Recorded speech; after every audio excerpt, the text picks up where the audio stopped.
ఈ రోజు నేను చికెన్ గోంగూర చేస్తున్నాను. దీన్ని ఎలా చేస్తానో ఏమేమి వేస్తానో చేసి చూపిస్తాను రండి. ఓకే, హాయ్ అందరికీ నమస్తే.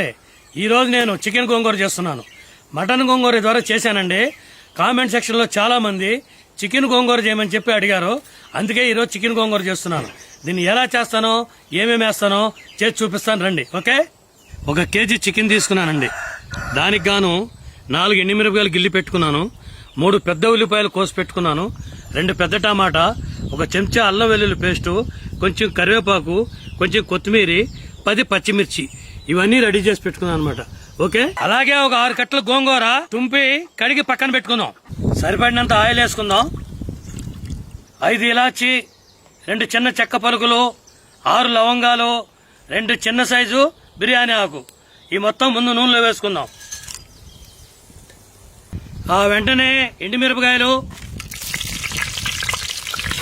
ఉల్లిగడ్డలు,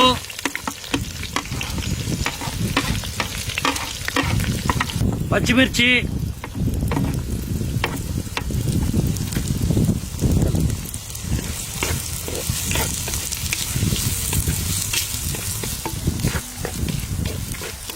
ఉల్లిగడ్డలు 4-5 నిమిషాలు వేగిన తర్వాత కొంచెం కరివేపాకు వేసి కలుపుకుందాం.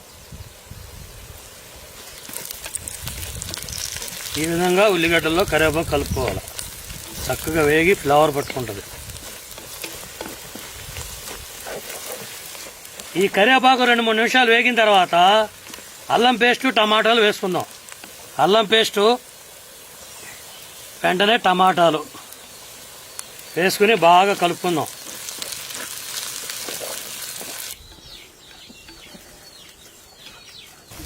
చెంచా పసుపు, 1 చెంచా కారం, 1 చెంచా ధనియాల పొడి, 1 చెంచా ఉప్పు వేసుకుందాం.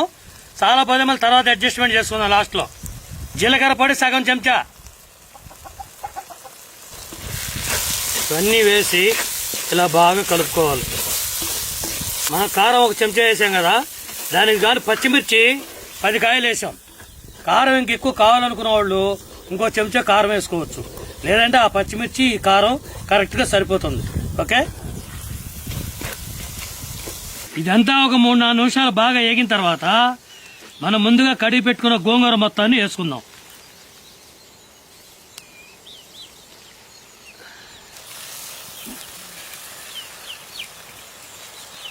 ఈ విధంగా బాగా కలుపుకొని మూత పెట్టేసుకుందాం.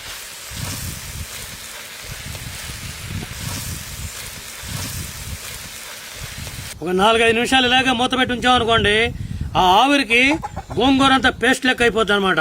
అంతవరకే అలాగే ఉంచుదాం మూత పెట్టి.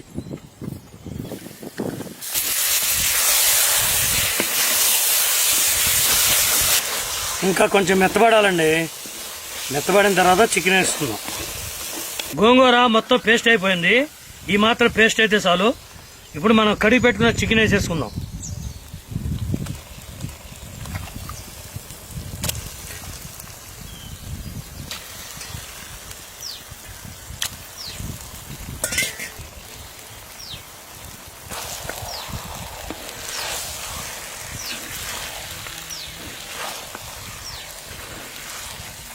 ఇలా గోంగూర చికెను బాగా కలిసిపోయేటట్టుగా బాగా కలుపుకోవాలి.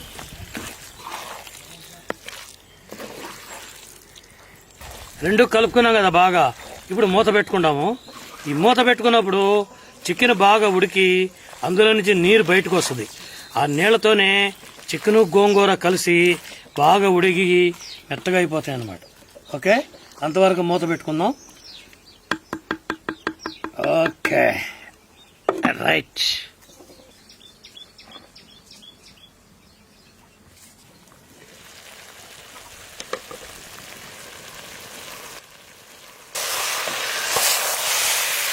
ఇలా చికెన్లో నుంచి నీరు వస్తుందండి. అయినా మనం మధ్య మధ్యలో 1-2 సార్లు కలుపుకోవాలి. అడుగు పట్టకుండా కలుపుకొని మళ్ళీ మూత పెట్టుకోవాలి. ఓకే,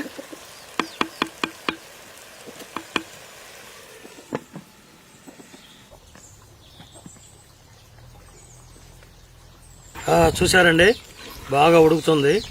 50% ఉడికింది ఇప్పటికి. ఇంకా 50% ఉడకాలి. ఇట్లాగే బాగా కలుపుకొని మూత పెట్టుకుని ఒక 10 నిమిషాలు ఉంచితే మన చికెన్ గోంగూర మెత్తగా ఉడికి పేస్ట్ లెక్క తయారవుద్ది గోంగూర కూడా బాగుంటుంది టేస్ట్. ఓకే, మూత పెట్టేసుకుని 10 నిమిషాల నుంచి.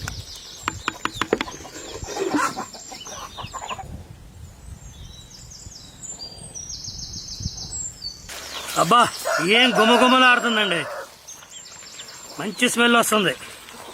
దీన్ని చూస్తుంటే ఇప్పుడే తినేయాలనిపిస్తుంది, కానీ ఇంకా చికెన్ ఉడకాలి. బాగా ఉడికిందండి.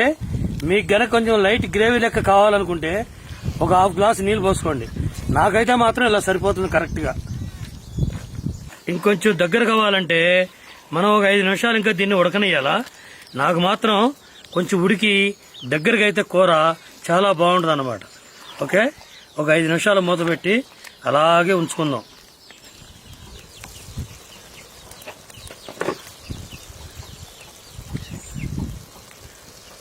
ఇప్పుడు కొద్దిమీర యాడ్ చేసుకుని బాగా కలుపుకుందామండి.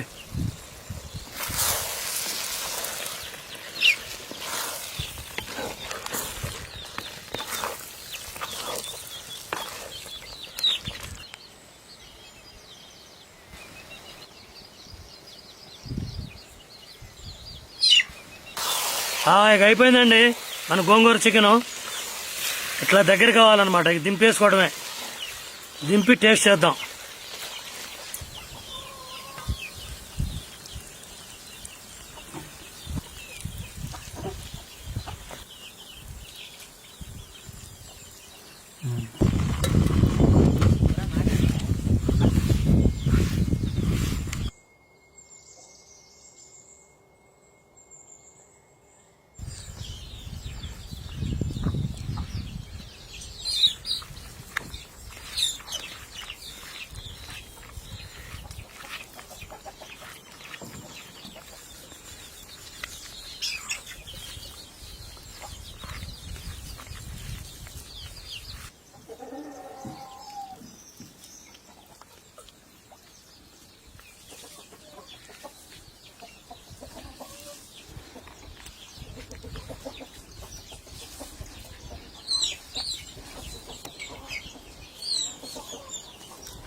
చాలా సూపర్ కుదిరిందండి. పులుపు, కారం, ముక్క కూడా మెత్తగా ఉడికిపోయింది. అన్నీ కరెక్ట్ సరిపోయినాయి. ఉప్పు కూడా కరెక్ట్ సరిపోయింది. ఇక నేను చెప్పడానికి మాటలు లేవు, అందుకే నేను మాట్లాడకుండా తినేస్తాను. ఓకే.